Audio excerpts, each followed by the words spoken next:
Imagine you're sitting at a dinner table. Okay. The plates have just been cleared, the conversation is flowing, and you are facing the absolute ultimate adventurer's dilemma. Oh, I know where this is going. Right. You've saved up your adventure budget, you finally got your vacation days approved, and two of the most famous walks on Earth are calling your name. Do you choose the roof of Africa, or do you take the road to Machu Picchu? That is the classic choice. Two monumental journeys. They sit right at the top of countless bucket lists globally, and they really force a choice between entirely different landscapes, cultures, and honestly, physical demands. Exactly, and we are going to help you figure out that exact choice today.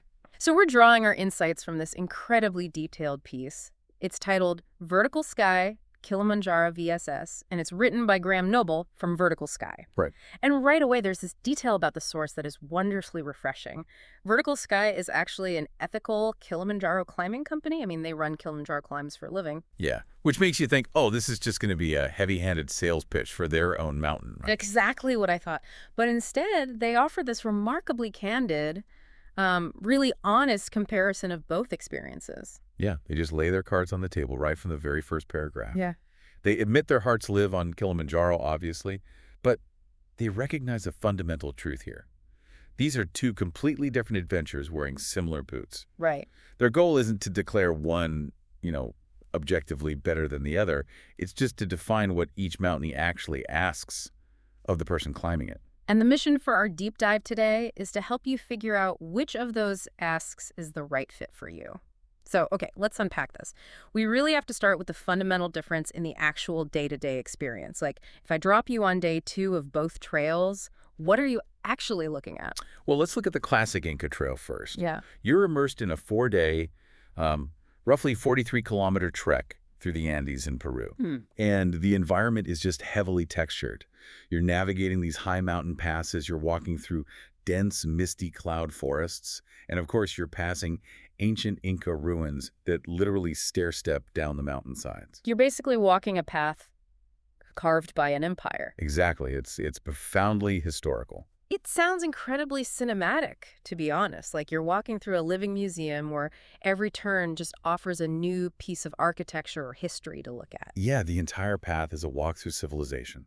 I mean, every single day is layered with archaeology and the story of the people who built those stones. And it all builds toward this highly anticipated, magnificent dawn arrival. Right, the famous Sun Gate. Yes. You walk through the Sun Gate, the morning light breaks over the mountains, and Machu Picchu just reveals itself below you. It really is a pilgrimage to a wonder of the world. Now, if we cross the Atlantic and step onto Kilimanjaro, the narrative shifts completely. Completely. I mean, Kilimanjaro is a 6 to 9 day expedition up the tallest freestanding mountain on Earth. And the defining feature of that environment isn't history. It's radical change. Because of the climate zones, right? Yeah, you start your journey literally sweating in a lush, dense rainforest at the base. Yeah. But as you climb, that jungle thins out into moorland, which is full of these strange, alien-looking giant plants. Oh, wow. Keep climbing, and you hit a desolate alpine desert where almost nothing grows. And finally, you push into this freezing Arctic summit zone that's just covered in ice and scree. So you're literally walking from the equator to Antarctica in the span of a week. You are. And you're doing it without a single ancient ruin along the way. There's no sun gate waiting for you at the end of this trail. Just a sign. Just a wooden sign at the top, marking the summit at 5,895 meters. And the source brings up this beautiful philosophical dichotomy here. People come home from Peru, moved by what humans built. Right. But people come home from Kilimanjaro, moved by what they themselves did. One points at a wonder of the world, the other points at you. Okay, I love that phrasing. But I have to push back here slightly on behalf of our listener. Sure. Because if I'm dropping a substantial amount of my savings, right, and burning my hard-earned vacation days, doesn't the Inca Trail objectively offer more bang for your buck in terms of constant visual rewards? Like if Kilimanjaro is ultimately just a sign on a rock and a tour of varying climates, is it just this massive test of stubbornness? Well, I mean, reducing Kilimanjaro to just a test of stubbornness kind of misses the mechanism of why people find it so profoundly transformative. How so? The Inca Trail certainly provides a highly curated stream of historical marvels, that keeps your mind occupied. But Kilimanjaro does the exact opposite. By stripping away the ruins, the history, and all those external distractions, the mountain forces an internal confrontation. Ah, So the lack of distraction is actually the feature, not the bug. Exactly. The visual rewards on Kilimanjaro are the stark, untouched wilderness, Yeah. the sheer drop of the clouds below your feet, and just the raw, intimidating scale of the mountain itself. Kilimanjaro strips you down to your baseline. It makes you face yourself. It does. It asks you how you handle discomfort, cold, and exhaustion when there's no ancient temple around the corner to distract you from your burning legs. It's entirely about discovering the absolute limits of your own endurance and spirit. That makes perfect sense. And actually, speaking of burning legs, we really need to dig into the physical reality of these treks.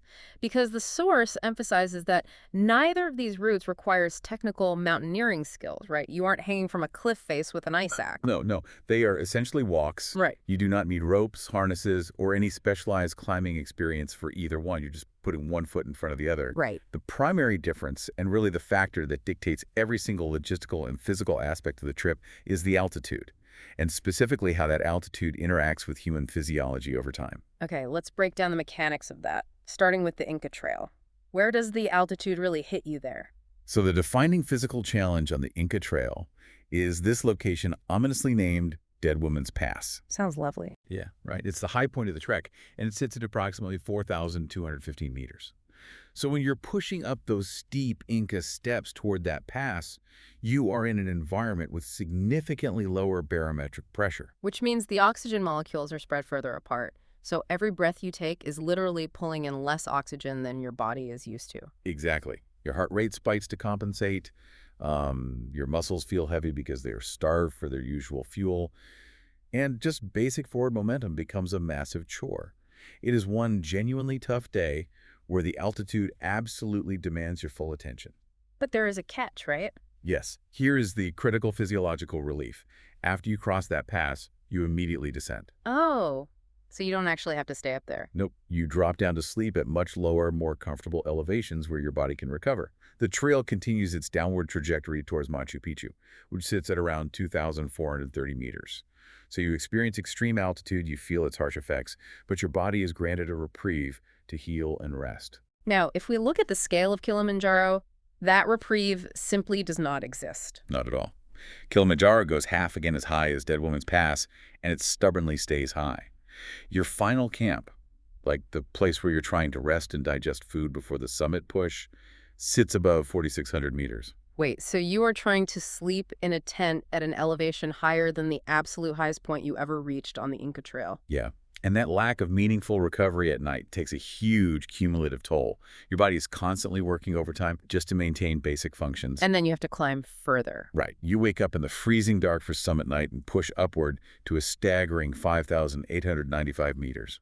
At that height, the barometric pressure is so low that every single breath carries roughly half the effect of oxygen it would at sea level.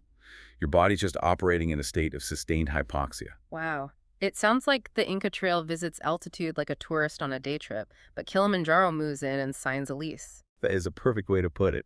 And what's fascinating here is how that distinction redefines the entire nature of the trip. Because of that sustained exposure to hostile altitude, the Inca Trail remains a hard, beautiful hike, whereas Kilimanjaro crosses the line into a true expedition. And an expedition implies a totally different level of infrastructure. I mean, you aren't just carrying a day pack with some trail mix. Definitely not. You are surviving in an environment that actively degrades human physiology for days on end. That requires comprehensive safety systems, medical protocols for altitude sickness, heavy four-season tents, and a massive logistical support network just to keep you alive and moving forward. Right. And that expedition reality feeds directly into how you even get on the mountain in the first place. The logistics of planning these two trips couldn't be more different. For instance, if you decide today that you want to hike the Inca Trail, you cannot just show up in Peru next month and start walking. No, the Inca Trail is heavily regulated to protect the fragile archaeological sites. The permits are strictly capped on a daily basis, and that daily limit actually includes the entire support crew, the guides, the cooks, and the porters. So it's an artificial scarcity model. Trying to get an Inca Trail permit for the popular dry season sounds a bit like trying to get Taylor Swift tickets. You're basically competing with the entire world for a very small, fixed number of slots. Yeah, you must plan months, sometimes a full year in advance. And furthermore, the trail closes entirely for the whole month of February for essential environmental maintenance and restoration. So spontaneity is completely off the table. Whereas Kilimanjaro feels much more open, right? It does. Kilimanjaro certainly asks for more of your time overall. I mean, you are looking at 6 to 9 days on the mountain itself, plus the long-haul travel time to Tanzania. But there is no strict permit lottery limiting your access. Okay, that's a relief. Yeah, as long as you are booking with a licensed operator, you can plan for the dates that suit your schedule in almost any month of the year. The drier seasons are naturally more comfortable, of course, but the mountain remains open. Okay, so you've got this massive expedition crew keeping you alive at nearly 6,000 meters on Kilimanjaro versus a shorter, tightly controlled historical hike in Peru. If I'm looking at these two trips side by side, the financial commitment has to reflect that difference. The source lays this out very clearly. The Inca Trail is generally the more affordable trip.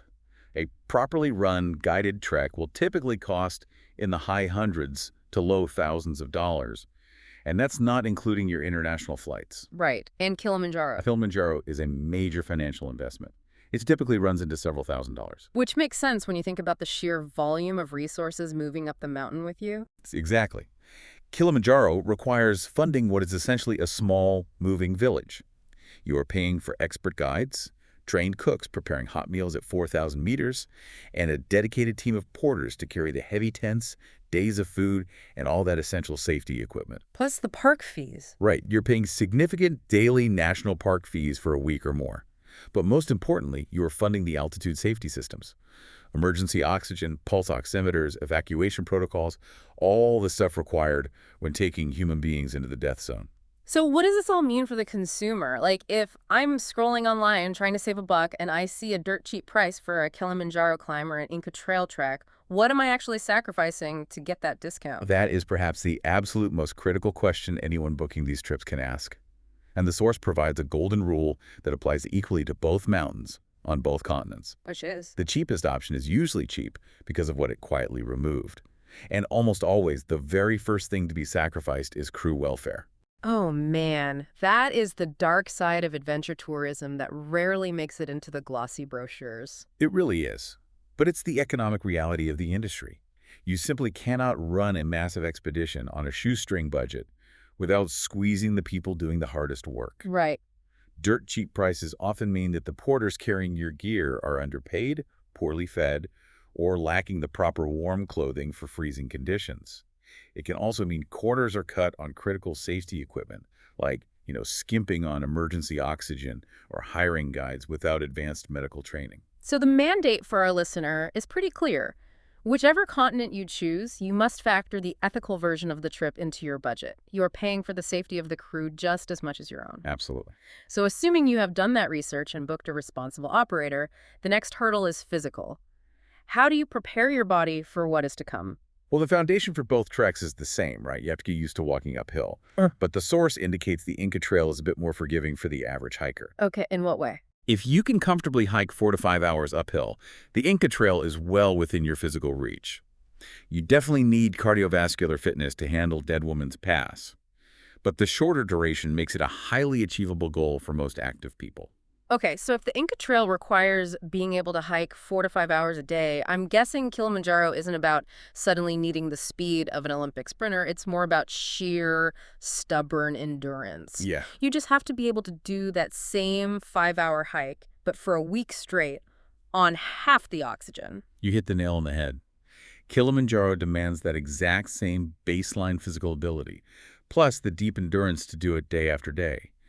The source explicitly prescribes a solid 12 weeks of steady walking, and they specifically highlight the importance of back-to-back days on the trail during your training. Right, so you are basically training your body to be tired and then asking it to work anyway? Exactly. You are building cumulative fatigue resistance. You need your legs to wake up on day 5, aching from the previous 4 days, and be ready to push uphill for another 6 hours. Your body has to learn how to operate efficiently while in a constant state of deficit. Here's where it gets really interesting. We are talking about two completely different continents, separated by vast oceans, distinct cultures, different languages. Yet the core strategy for surviving the altitude on both trails boils down to the exact same concept. It is a beautiful linguistic reflection of biological reality. And altitude does not care where you are from or what language you speak. It demands the same physiological respect everywhere on Earth. Right. On Kilimanjaro, the phrase you will hear constantly from your guides, almost like a heartbeat for the entire expedition, is pol pol in Swahili. And on the Inca Trail, while you are navigating those steep stone steps, you will hear despacio in Spanish. Slowly. Slowly. It is the ultimate equalizer on the mountain. You will see incredibly fit marathon runners blast up the first few miles, only to be entirely incapacitated by altitude sickness on day 3. Yeah, the only way to successfully navigate extreme altitude is to completely surrender your pace. But why is going slow so biologically important? Like, why can't I just push through the discomfort if my muscles are strong enough? Because your muscles aren't the bottleneck, your blood is. When you walk slowly, you are intentionally keeping your heart rate down. This gives your body the crucial time it needs to acclimatize, to literally produce more red blood cells and increase capillary density. So it's adapting on the fly. Exactly. It needs to become more efficient at extracting the limited oxygen from the thin air. If you rush, you outpace your body's ability to adapt, and that is when acute mountain sickness shuts you down. Pol isn't just friendly advice, it is a strict medical protocol. Wow, okay. So we started this deep dive with a dinner table dilemma. 1, adventure budget. 2, incredible bucket list choices. How do you finally decide between the two? The honest take from the source is brilliant in its clarity, mostly because it asks you to look at your own motivations. If history, culture, and the thrill of standing somewhere truly legendary stir your soul, do the Inca Trail. Walk the paths carved by an empire. Yes, respect the history and soak in the cinematic beauty of Machu Picchu. But if you are using your vacation days to answer the fundamental question, what am I actually capable of? The mountain is where you go to find out. Exactly. Kilimanjaro strips away the history, the ruins, and the distractions, leaving only you, the altitude, and the limits of your endurance. And it is worth noting the progression that often occurs in the adventure community. Yeah. Many people end up doing both in their lifetime. Yeah, the Inca Trail feels like the gateway drug to high-altitude trekking. It gives you a manageable first taste of thin air, it builds your confidence, and it starts the fire. And Kilimanjaro is the natural evolution of that fire. It is how you raise the bar and test the confidence you built in Peru. This progression actually raises an important psychological question about modern adventure. What happens to your baseline? Exactly. If the Inca Trail starts the fire and Kilimanjaro feeds it, do we have an inherent psychological need to constantly escalate our challenges? That's a good point. I mean, once you have conquered the roof of Africa, survived a week of cumulative fatigue, and pushed your body to 5,895 meters on half the oxygen, will a normal weekend hike ever feel like enough again? Probably not. Right. Does completing a massive raw expedition like this fundamentally alter your baseline for what makes you feel truly alive? That is a phenomenal, provocative thought to sit with. I mean, once you stretch the rubber band of your own potential that far, it might never snap back to its original shape. Precisely. Well, whether you are seeking the awe of an ancient civilization or the raw, unfiltered discovery of your own physical and mental limits, the trails are out there waiting.